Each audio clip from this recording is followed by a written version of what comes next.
Bom dia, pessoal. Dando início à nossa aula de História Geral, hoje a gente inicia o estudo de Idade Média.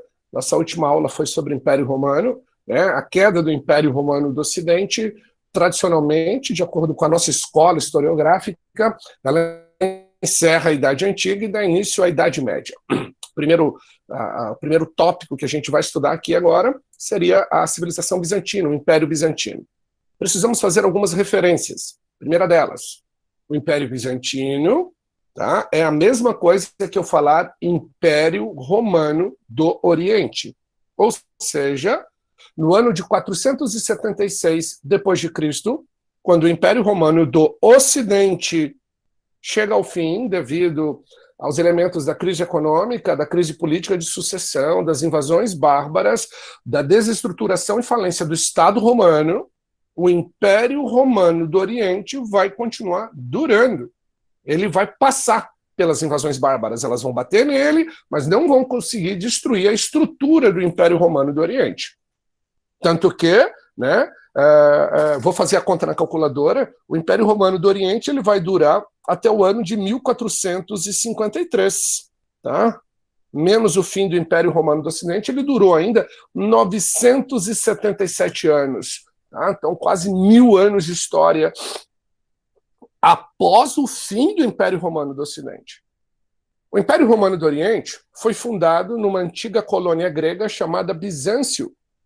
O imperador romano Constantino fundou em Bizâncio a sua colônia e deu o nome da cidade, seu egocentrismo, deu o nome dessa nova colônia com o próprio nome dele. Chamou a cidade, a capital do Império Romano do Oriente, de Constantinopla, cidade de Constantino, tá?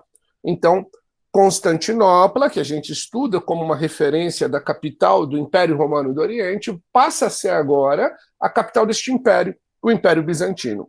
O Império Bizantino é a continuação de Roma, porém do lado oriental. Temos uma outra referência ainda, também importante.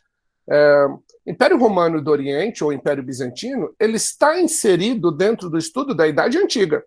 Ou seja, tudo aquilo que a gente viu ali em Roma, quando se fala de política do pão e circo, a Pax Romana, o fim do processo expansionismo, está acontecendo com o Império Romano do Oriente. A diferença é que as invasões bárbaras elas vão se debruçar sobre Roma na Itália, o lado ocidental, e o lado oriental vai persistir a isso, né? O elemento religioso vai ser muito forte dentro do Império Bizantino, então a religião vai ser a pauta das questões políticas, das questões sociais, tá? E acaba influenciando boa parte da medievalidade. Então é interessante a gente fazer também uma outra separação, principalmente para vocês, né, alunos de cursinho que já estão nessa pegada há um bom tempo.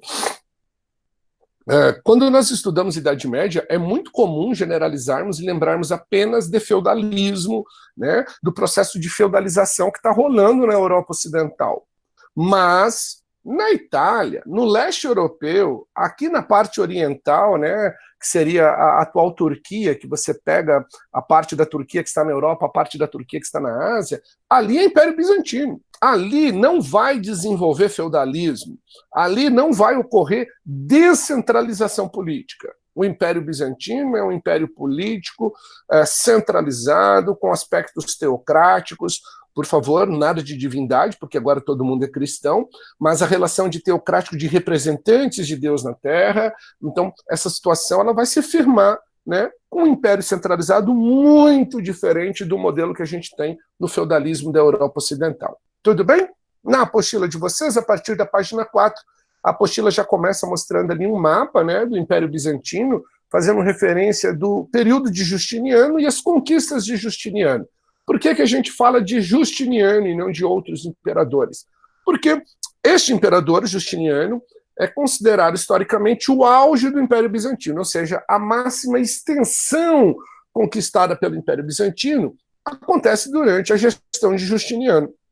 Fora que, durante o governo dele, a gente vai ter algumas heresias que vão bater de frente com o elemento da Igreja Católica e que, a longo prazo, vão levar ao chamado cisma do Ocidente, né? A Igreja Católica vai sofrer um baque muito grande aí com a criação da Igreja Ortodoxa.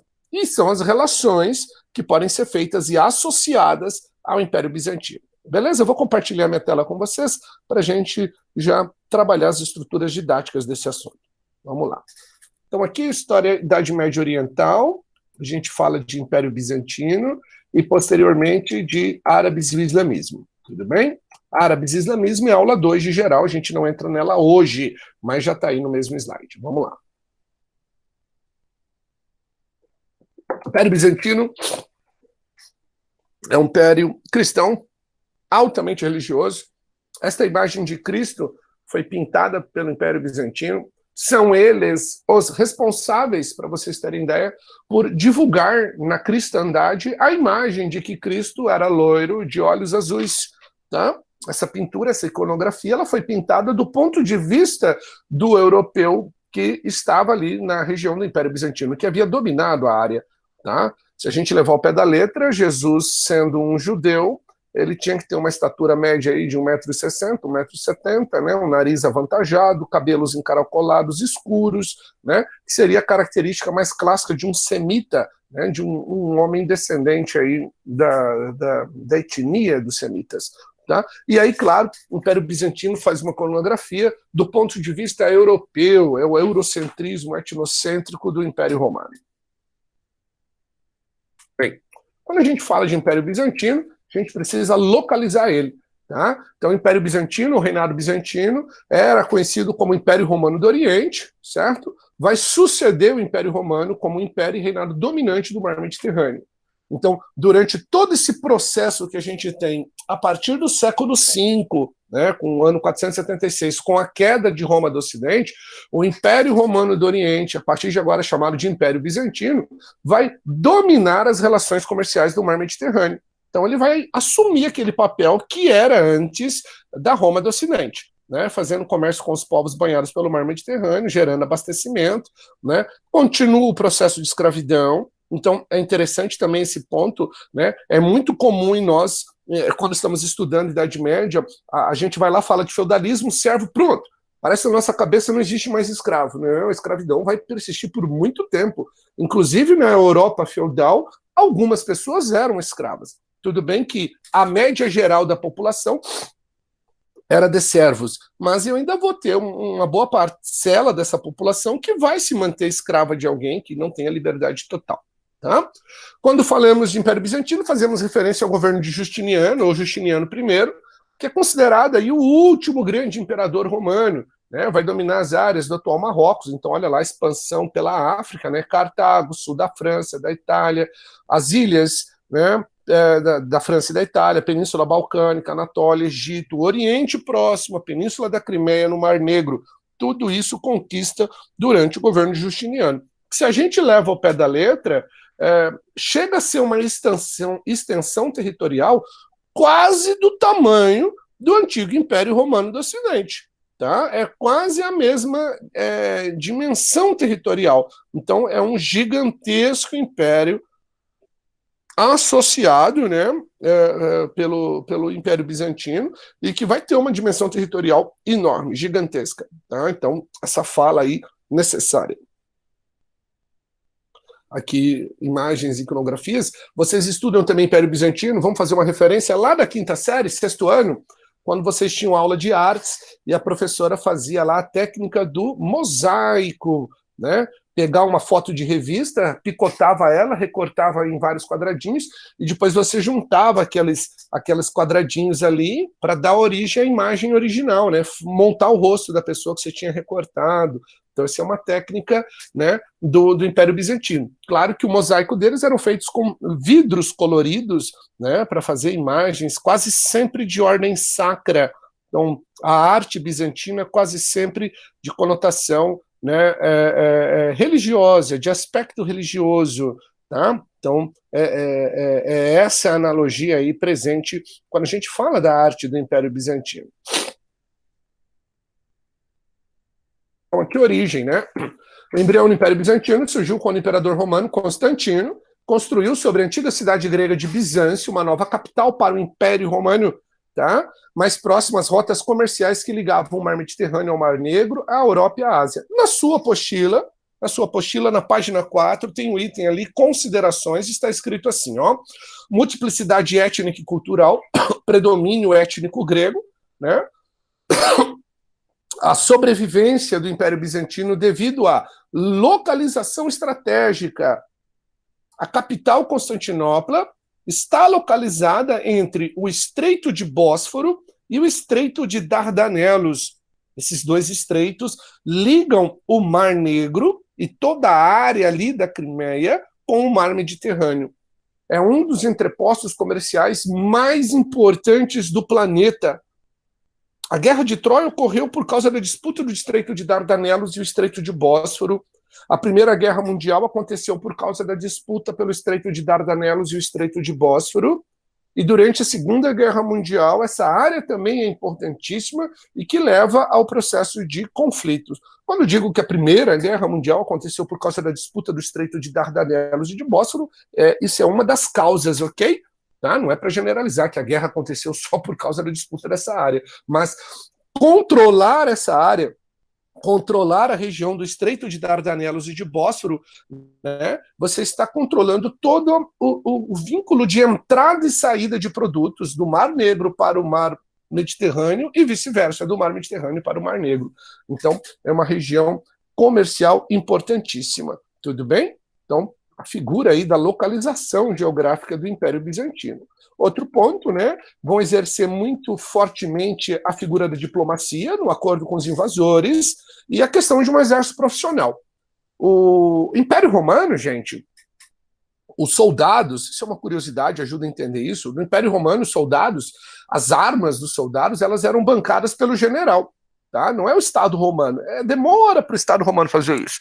Tanto que para você ser soldado de Roma, você trazia as armas de casa.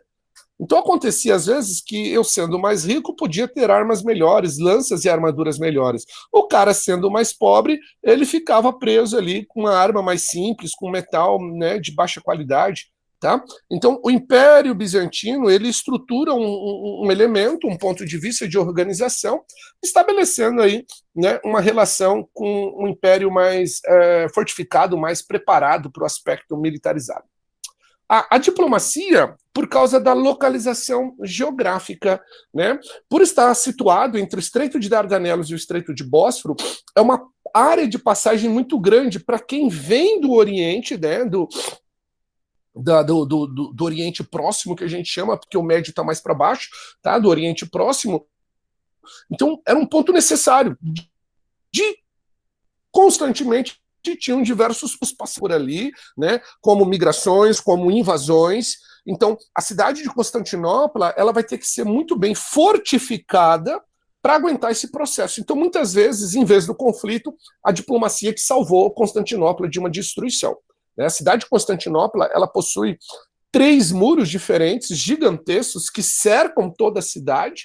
Né? Ela está localizada bem na ponta do estreito, é uma falésia gigantesca, então tem um processo de proteção muito grande, tanto que ela vai demorar 977 anos para ser destruída, né? Invadida pelos muçulmanos finalmente e conquistada. Então, é uma área de defesa fantástica. Hoje é Istambul. Né, capital ali, cidades mais importantes da Turquia. Tudo bem? Não tem muito a ver com a religião, tá? Apesar que a diplomacia utilizada ali, implementada, devido a esse catolicismo exagerado que a gente vai ter em Constantinopla, né, no Império Bizantino, mas a diplomacia é mais um aspecto político mesmo, né? É da necessidade. Por ser um entreposto, por ser um ponto de passagem, Constantinopla vai se tornar, vamos usar uma palavra de hoje, ela se torna uma cidade, um império cosmopolita. Eu tenho pessoas das mais diversas áreas, regiões, diferenças, com credos, culturas, passando por ali. Por isso essa necessidade de saber lidar com o aspecto diplomático e poder implementar essas relações, né, para não passar aí por invasões desnecessárias e coisas do tipo. Vamos voltar a apresentar aqui. Ok, disponha, estou aqui para isso.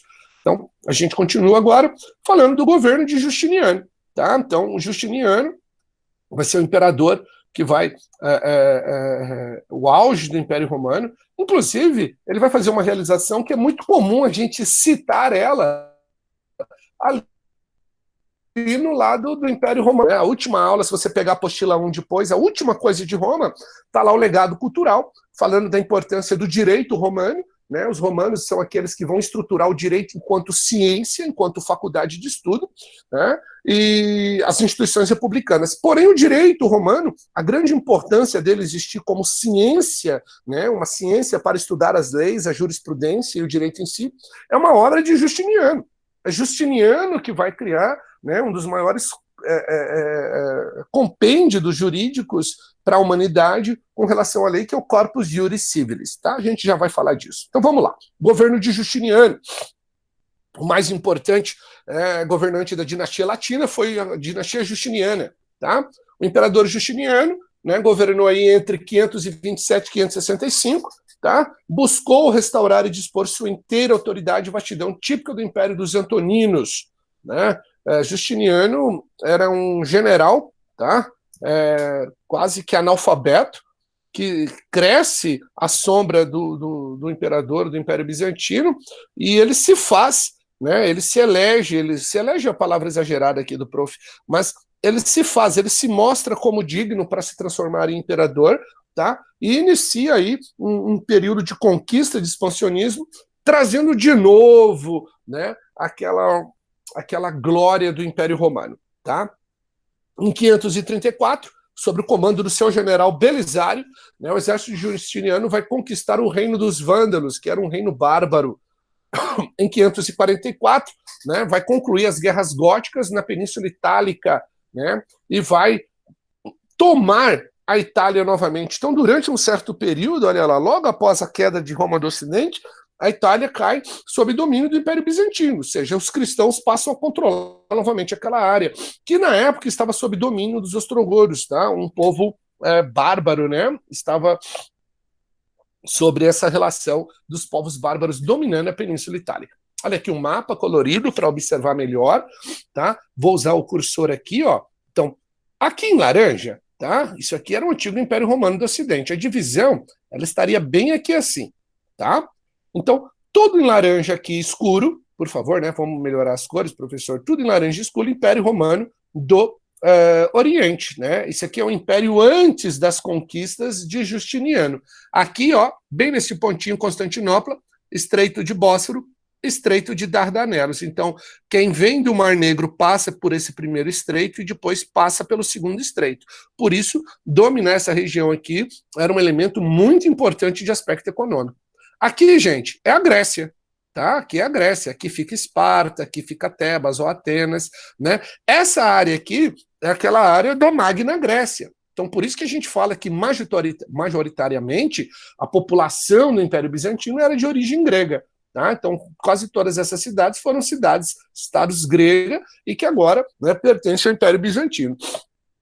Vocês podem ver aqui em cima que estão com nomes diferentes, ó, eslavos, francos, visigodos, né? São o nome de povos bárbaros que dominaram a área da Europa após aí a falência, a queda do Império Romano do Ocidente. Tá? Então, essa referência aqui. E Justiniano vai reconquistar, em nome do Império Romano do Oriente, do Império Bizantino, ele reconquista a área da Itália, expulsando os ostrogodos, já era conquistado o Egito, mas conquista a área da antiga Cartago, Trípoli, a Cartago aqui, né? Tudo isso passando a ser área de domínio do Império Bizantino, chegando até a Península Ibérica. Então, é quase do tamanho do antigo Império Romano do Ocidente. Agora, se você vê uma outra referência, né, o Mar Mediterrâneo, tirando aqui o litoral da França e essa parte da Península Ibérica, todo o litoral mediterrâneo praticamente pertence ao Império Bizantino. Tá? Então, o fluxo de comércio aqui totalmente controlado por eles. Bem, legado, né, contribuições, é isso que a gente pode falar. Justiniano vai estruturar o Corpus Juris Civili, ou o Código Civil. Né? É o primeiro grande Código Civil que a gente vai ter. Tá? Esse Corpus Juris Civili é base para o estudo do direito ainda hoje, e ele vai ser dividido em 4 partes. Tá? Então, o Corpus Juris Civili de Justiniano é dividido em 4 partes aí. Nós temos o Código de Justiniano, é a compilação de todas as leis romanas até o imperador Adriano, porque de Adriano em diante não foram criadas leis novas, por isso que é compilação de leis até o governo de Adriano. né? Dentro ainda tinha uma outra parte chamada de digesto ou pandectas, que reunia trabalhos de jurisprudência. Jurisprudência, pessoal, dentro do direito, é um termo que a gente usa quando um caso jurídico já foi decidido. E aí o juiz, vai lá, eu sou um juiz, vou julgar um caso, e o caso que eu vou julgar é semelhante, é parecido com um caso que já aconteceu. Aí então eu vou olhar a jurisprudência, eu pego lá, vem cá, eu estou julgando aqui um caso de assassinato, um caso de legítima defesa, a esposa matou o marido que batia nela.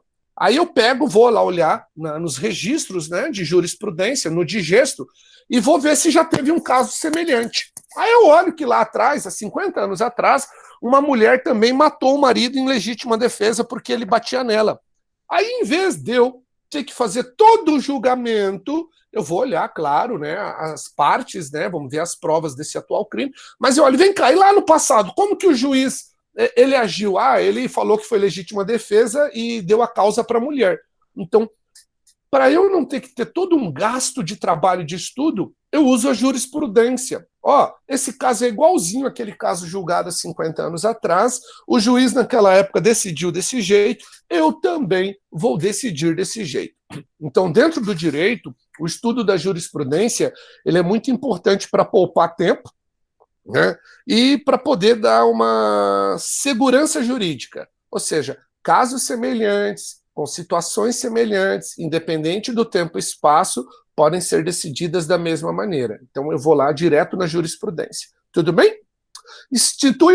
Cria ainda as institutas, um manual para facilitar o uso do Código de Justiniano, para localizar onde estão as leis e para ensinar também como utilizar o digesto. Ou seja, as institutas aqui, esse manual que facilitava o uso do Código de Justiniano e do digesto, é um verdadeiro curso de direito, tá? É aí, lendo esse manual, aprendendo esse manual, decifrando ele, que os romanos, né, do Império Bizantino vão desenvolvendo a arte do direito enquanto ciência, tá? Então vai se estruturando aí o estudo do direito.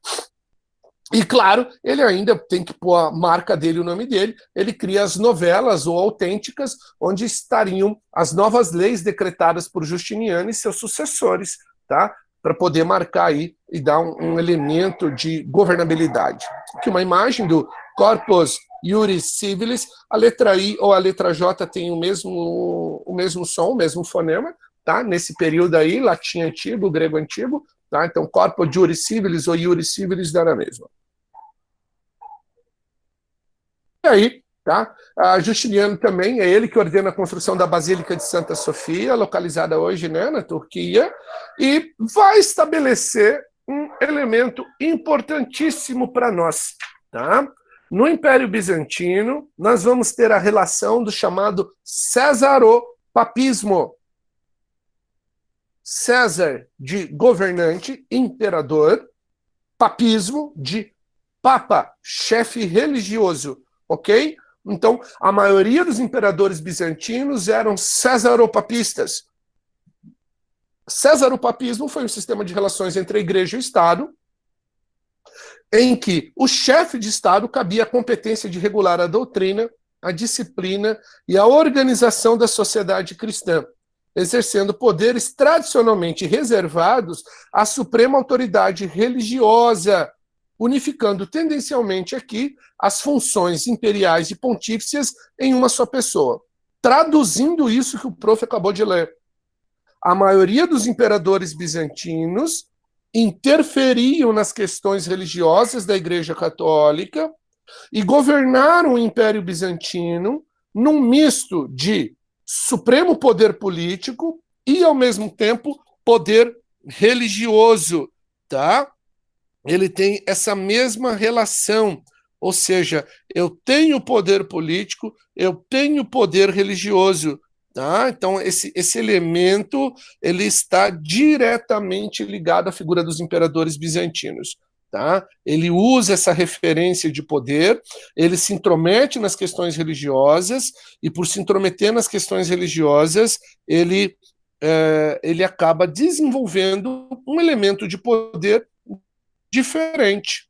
E é aí que a gente começa a ter um problema. né? Os imperadores bizantinos começam constantemente a interferir nas questões da Igreja Católica, desagradando o bispo de Roma. O bispo de Roma é o nome que a gente dá para o Papa. Tudo bem, gente? Então, começa a provocar o desagrado do Papa por causa da interferência dos imperadores bizantinos, né, nas questões religiosas. Por isso que, vamos lá fazer associações, as questões possíveis, Césaropapismo é um termo que a gente usa para falar, né, para designar o Império Bizantino, essa relação de poder entre o imperador interferindo nas questões da Igreja Católica. Mas Césaropapismo, se você levar ao pé da letra, com as outras informações que você já possui, que você já tem, né, Césaropapismo é a mesma coisa que poder teocrático. Eu governo com base no aspecto religioso. No caso dos imperadores bizantinos, né, qual é a referência utilizada aí? É que eles são representantes de Deus na Terra. O representante aí, na figura, né, gente, como o Papa, né, o representante de Deus. O problema, vamos olhar essas relações, é que já existe o representante de Deus na Terra, que é o Papa. Então, não tem por que o imperador assumir essa posição, uma vez que o Papa já faz este papel. Então, você começa a imaginar o porquê dos conflitos, né, o porquê dos problemas para com a Igreja Católica. O Césaropapismo Justiniano, né, vai marcar o Império Bizantino, gerou distúrbios na ordem e satisfação da população já indignada aí com a cobrança abusiva de impostos para poder manter as campanhas políticas. Né? Inclusive, Justiniano vai enfrentar uma revolta contra seu governo, né? A famosa revolta de Nica, ou Niké. Né? Nica é a deusa da vitória. Tá? E o símbolo da deusa da vitória é aquele símbolo ali do tênis Nike. Tá, gente? Porque Nike é a mesma coisa que Nica, Niké. Então, aquele símbolo do Nike simboliza a asa da deusa da vitória. Tá? Então, é uma referência interessante, né? Que passado aí alguns centenas de anos, a gente usando uma referência da antiguidade. Então, em 532, estoura a revolta de Nica, ou Niké, completamente sufocada pelo general Belisário após 8 dias. Matou aí centenas de pessoas que estavam indignadas com o aumento dos impostos e o abuso de poder, né, de Justiniano, utilizando do césaropapismo, ou seja, utilizando da referência religiosa.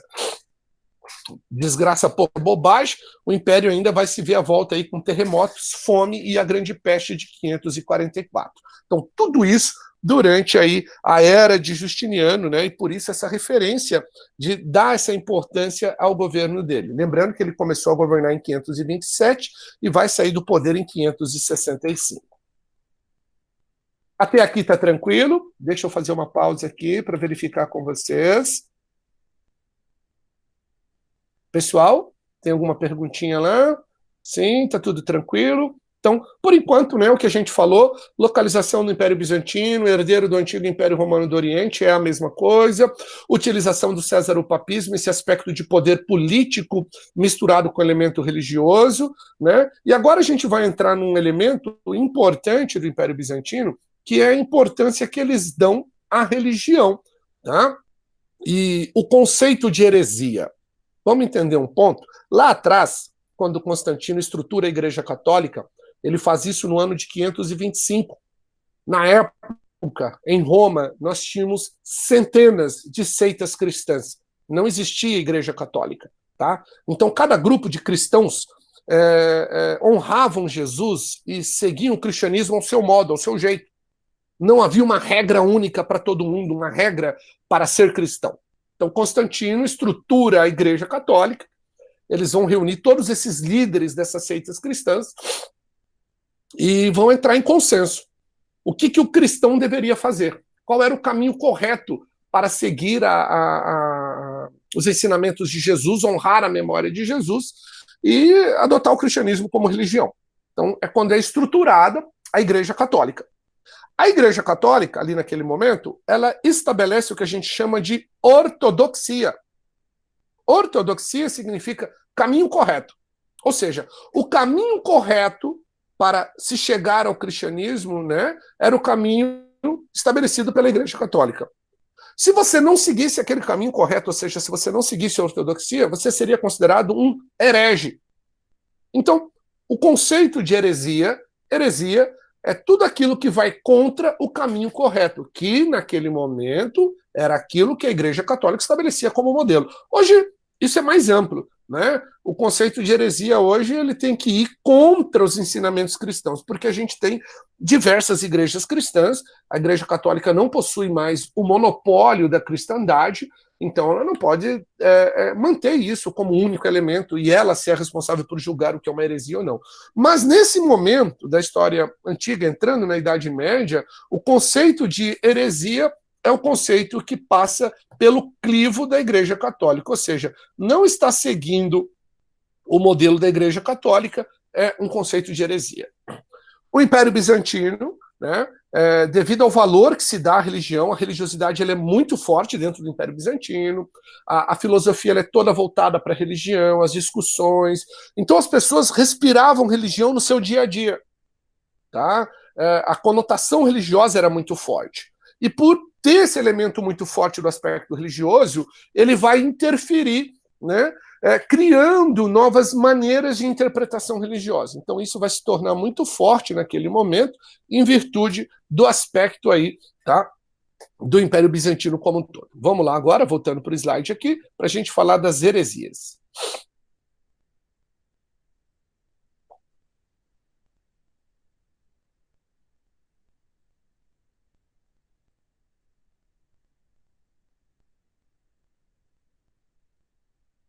Bem, são várias, tá? A gente só faz referência a duas para vocês, são as que mais aparecem. Talvez quando vocês estudarem filosofia, pode aparecer uma referência ou outra de outros aí, né? Mas, como que eu vou colocar? Essas duas aqui resumem todo o aspecto das heresias ocorridas no Império Bizantino. Então, heresias são os constantes desentendimentos entre o Império Bizantino e o Papado Romano. Por que ocorrem esses desentendimentos? Porque no Império Bizantino, o imperador, por meio, né, do César o papismo, interferia nas questões religiosas e, ao mesmo tempo, dava moral para que a população criasse esses elementos de heresia, né? Estabelecesse essas relações de heresia. Então, por isso que isso vai acontecendo nesse momento. Tudo bem? Primeira heresia é o monofisismo. Acreditavam que Jesus Cristo tinha apenas uma existência divina. Jesus, portanto, nunca foi homem, ser humano, pecador. Jesus, desde o seu nascimento, sempre foi divino. Então vai lá, porque é uma heresia. Era uma visão teológica que se opunha à prerrogativa ocidental da natureza humana e divina de Cristo. De acordo com a Igreja Católica, com a Igreja Cristã do Ocidente, Jesus era homem e divino. Quando ele é batizado por João Batista, ele se torna divino. Antes disso, ele é homem. Então, convivia na relação de Jesus Cristo um aspecto humano e o aspecto divino, representado pelo dogma, verdade absoluta da Santíssima Trindade. Jesus era Pai, Filho e Espírito Santo ao mesmo tempo, né? De acordo com a Igreja do Império Bizantino, de acordo com o Império Bizantino, vamos usar esse termo, Jesus nunca foi homem, ele nunca teve uma natureza humana. Jesus, desde a sua concepção, tinha uma natureza divina. Parece bobeira para a gente falar disso hoje em dia, mas naquele momento isso serviu para afastar a Igreja Romana do Ocidente, a Igreja Católica, do Império Bizantino.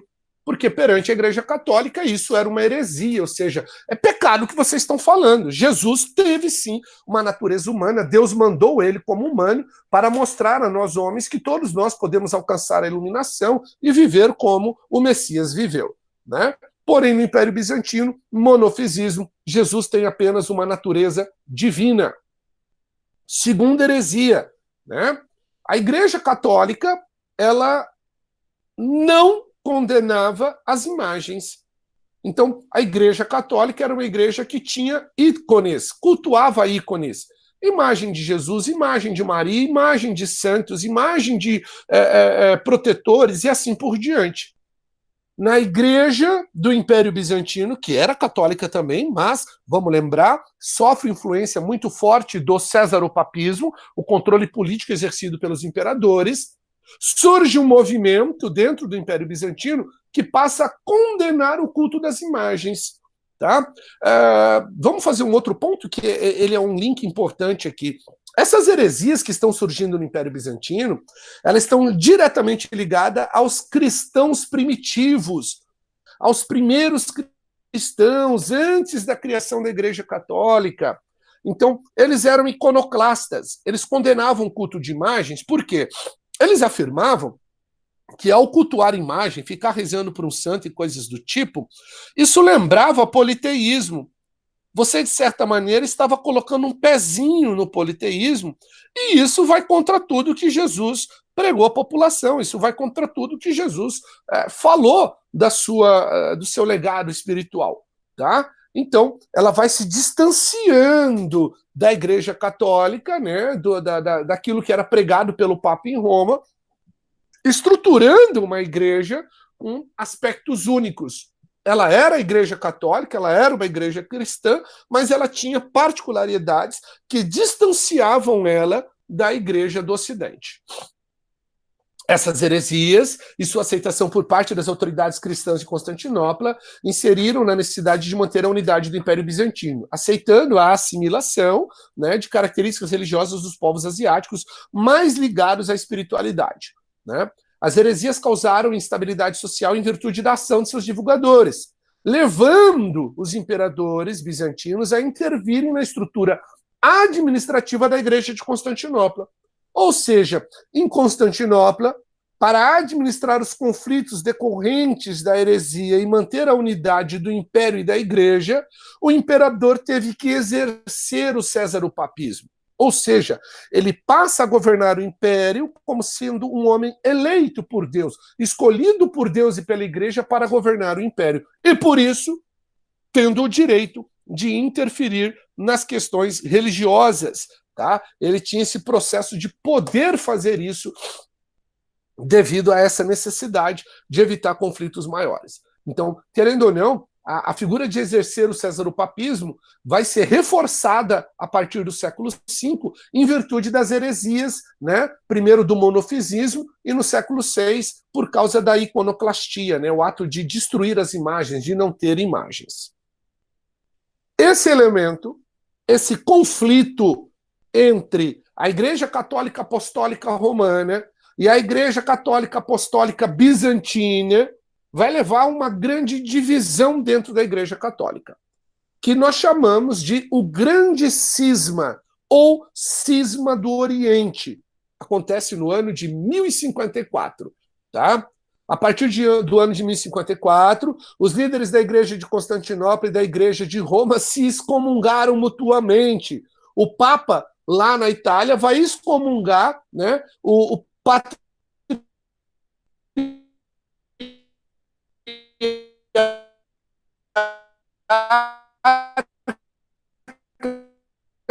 da igreja, o Papa lá em Roma. Então, quando um excomungou o outro, vai uma divisão dentro da Igreja Católica, né, o chamado Cisma do Oriente, que vai dar origem, então, a partir de agora, à Igreja Católica Apostólica Ortodoxa, que vai ser a igreja que vai representar o Império Bizantino, ou seja, o lado oriental da Igreja Católica, né? Vai ter o grego como língua falada, e o líder dela é o bispo da Igreja de Constantinopla, que passa a receber o título de patriarca.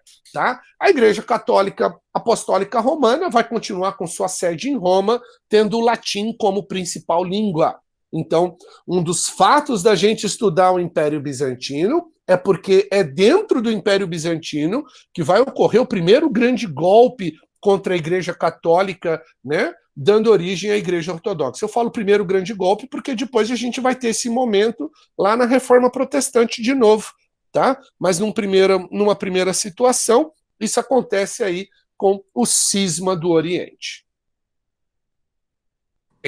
Em 1453, após 977 anos de inúmeras tentativas de invasões, né?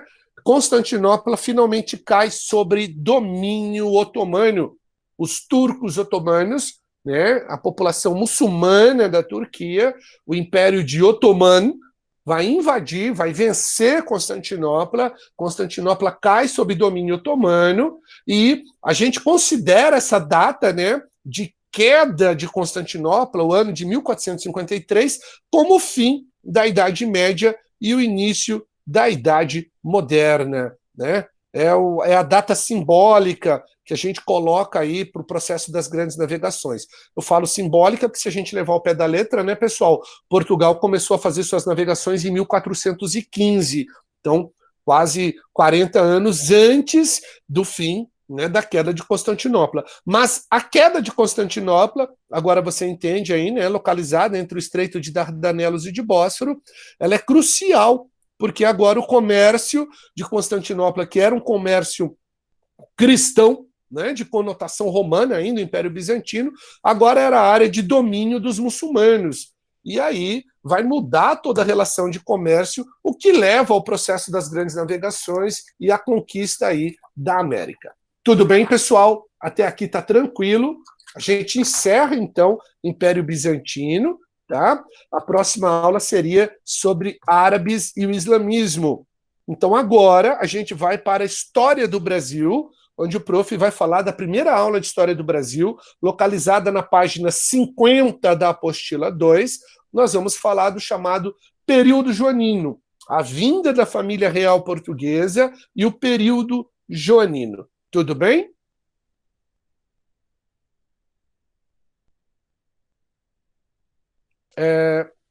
Eu vou fazer um ponto aqui.